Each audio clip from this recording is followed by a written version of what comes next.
So usually I try to read a double-digit number of books every year. This is what I read in 2025. This is cheating, of course, because these three, Frankenstein, Dracula, and Dr. Jekyll, I read in 2024, like at the end of 2024. Bakemonogatari I read in 2025, and Don Quixote I started in 2025, and then finished in like February of this year, so this month. So, yeah, I did not quite meet my reading goals. And I only have something interesting to say about Don Quixote. This one took me a while. Can you believe that this was in almost pristine condition when I first started reading it? But then, I just, was holding it so much like this that, it just started to break apart. One thing I don't like about this copy of Don Quixote is that the ink comes off the page too easily. So, if your hand is sweaty, look, I just got a bunch of ink on my fingers just because my hands aren't even that sweaty. And it smears it all over. Reading this copy of Don Quixote, I had ink on my hands all the time. And when I was reading it while I was in Egypt, I was sweaty because it was so hot there. And my hands were sweaty, and it would just, deteriorate the book, which is holding together pretty nicely. But there's some pages that are borderline unreadable now because the ink smeared all over it. And I was just like, bro, what am I... come on, man. Bro. Excellent book. Excellent book, with the exception of the disparaging comments made towards Sayyidina Muhammad sallallahu alayhi wa alihi wa sallam. How many Moorish characters are going to be in here, and they're all going to be either evil pieces of shit, or they're converting to Christianity and they're one of the good ones. Literally, towards the end, we see this one character who's Sancho Panza's best friend or something. And he's a Moor, a Muslim, and he's kicked out as part of the expulsion of the Muslims. And he's yeah, I totally understand why the king would want to kick us out. It's totally valid and just because so many of us are spies and evil and dastardly. But, I only hope that I can appeal to return to Spain as a true Christian Spaniard, even though my people are so evil. And it's bro, really? The thing that I was mainly thinking about with regards to Don Quixote was the idea of lolcows and, Christorians of the Christian history, Don Quixote de Cervantes, I meant to say Miguel de Cervantes, and the fictional chronicler of Don Quixote, Cide Hamete Benengeli, are both kind of Christorians in a way, in the way that they try to document every single thing that Don Quixote does. And, Don Quixote himself is a lolcow. People are always laughing at him because he's deluded and he has this sort of mental illness.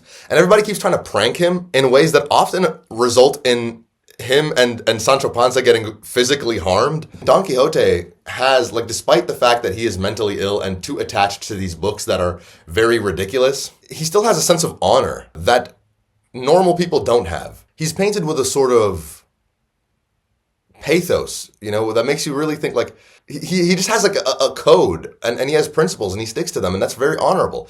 And he is, in a lot of cases, more honorable than the people who make fun of him constantly. Towards the end, the Duke and the Duchess, Cide Hamete or Benengeli or Miguel de Cervantes, are literally saying, they're just as insane as Don Quixote and Sancho Panza, who they're making fun of, for committing so hard to this bit of, the maid girl dying, and she has to, in order to revive from the dead, Sancho needs to be slapped across the face 10,000 times, and they're sitting there with the mask and getting the whole play ready and everything just to troll these two guys. They're more insane than the lolcow that they're lolling at, and the people who make fun of Don Quixote and Sancho Panza oftentimes do not even have a fraction of their honor or their principles. In real life, lolcows are generally disabled people, and people will just egg them on and make their disabilities worse, which is really bad. And we enable it on the internet, and then we have people who just show up and their whole job is just to follow every single action that this person commits and give it to the people for entertainment value. And sometimes the people who chronicle the lolcows are more lolcow themselves than the person they're chronicling. A lot of these Christorians are, I don't want to say just as bad as Christian. Christian has done some pretty bad stuff. I try to avoid knowledge of Christian. I try to avoid knowledge of anyone who is being categorized as a lolcow, because I don't want to partake in that part of culture. But a lot of these people are lolcows, man. A lot of these people who make fun of other people for a living, or who like to make fun of other people just to feel better about themselves, or who go to great lengths to troll people who are doing worse than them. A lot of these people are just worse off and worse individuals than the person that they are making fun of. And if they're not worse than them, then they're at least bad in just a different way. But Don Quixote is very noble, and obviously a fictional character, but very noble. There's just so many stories in this one where like Don Quixote and Sancho Panza will be on an adventure, and then they meet somebody, and then that person tells them like their whole life story, or like an important story to them, and it's almost always about like falling in love with a maiden, a blonde maiden who is so beautiful that her words cannot do her beauty justice, and the man is so in pain at an anguish that his love is unrequited, or that someone stole, or a woman complaining about a man being unfaithful to her, and she's so beautiful and blonde. And so many points we just stop to hear these other people's life stories, or to read a book that has nothing to do with anyone. Like, they just stop at the hotel, and like they're just reading this novel about a guy who convinces his friend to get his wife to cheat on him. And it's like, what is this story, man? What does this have to do with the adventures of Don Quixote and Sancho Panza? I don't really know. It's fun. I love tangents. I love tangents in books. I love when, books just like throw me a curveball, and all of a sudden it's talking about something that I didn't even sign up for in the first place. But I'm here for it, man. I'm here for Tom Bombadil in Lord of the Rings. I love that stuff. The real tragedy is at the end, when Don Quixote renounces knight errantry. It's sadder than his death. I imagined that he would die as a knight errant, but to hear him die, or to see him die, like just and denouncing knight errantry totally and completely, that was to me the biggest tragedy. And also something that I found suspicious, or just like strange, about the way Don Quixote was talking. Is like at the end, when he's on his sickbed, he says, "Call my friends," and they call the curate and Sanson Carrasco, but not Sancho Panza. Sancho Panza learns about Don Quixote on his deathbed from the maid, and he shows up, and so I'm like, what? Sancho Panza's not your friend? He did all that for you, bro. He was your most loyal squire. Like, the hell?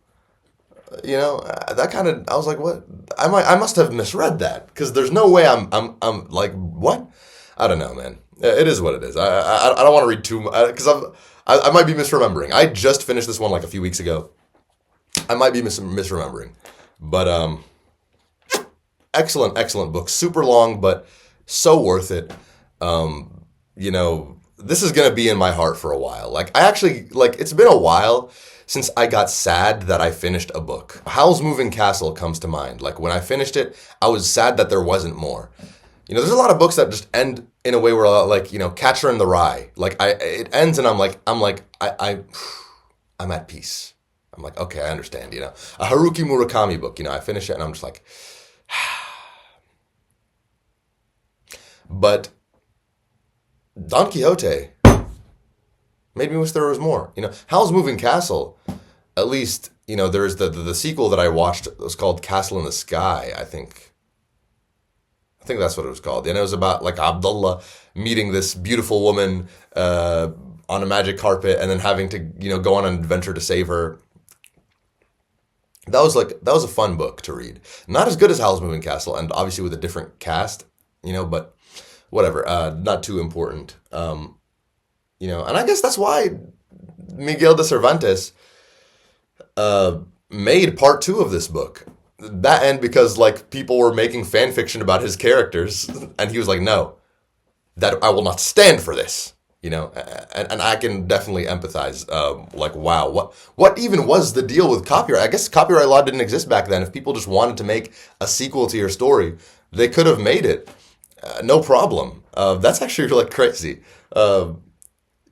Yeah, no, this is an excellent book. What's next is Wuthering Heights. I want to read this book. I want to read it. I only have a few dozen pages left. I am on page 261, chapter 32. I have like 20 or 30 pages left. and I want to finish it before I go to the movie theater and watch the movie. I think I might just do that tonight if I can finish my work in time and like really speed run the last few pages and watch it in the theaters, because I'm really excited to see, what they do to Jacob Elordi's skin and what they do to Margot Robbie's age, because Catherine in this book is she's pretty young. Like most of the time in this book, she's in her teens. She's not pushing 40.